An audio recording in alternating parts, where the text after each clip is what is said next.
renal pain is due to stretching of the capsule.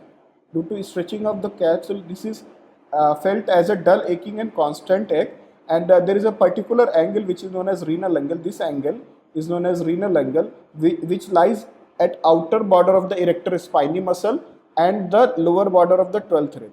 Outer border of the erector spinae muscle and lower border of the 12th rib.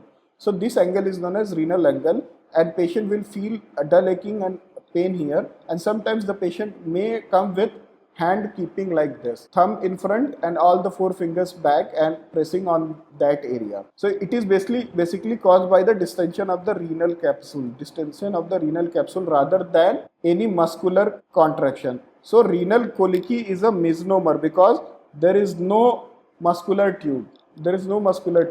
While a ureteric colic will be a colic because there is a smooth muscle layer here. So now coming to ureteric pain. Ureteric pain is basically it will be colicky pain due to acute obstruction either by some stone or even some blood clots here. This is due to spasm of the renal pelvis or ureteric muscle, and it will follow renal angle and it will radiate along the course of the ureter to the groin. So this is known as loin to groin radiation. Loin to groin radiation. So sometimes the patient is severe enough that patient tosses over the bed during the attack. Whenever there will be muscular contraction, patient जो है चिल्ला के bed पे जो है छटपटाने लगता है, जैसे हिंदी में बोलते हैं ना पेन से छटपटा गया, तो वैसे patient will have severe agonizing colicky pain and patient will keep on tossing to the bed, and this is characteristic of colicky pain. While in pain of perforation peritonitis, patient will prefer to lie still because of the on movement the pain will get aggravated. So it is usually accompanied by nausea and vomiting.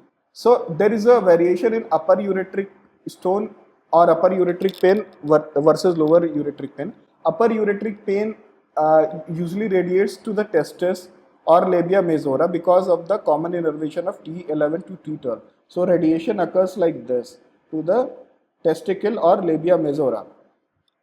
And while in lower ureteric colliculus, due to common innervation of L1, it radiates to the inner part of the thigh line. It will radiate to the inner part of the thigh like this.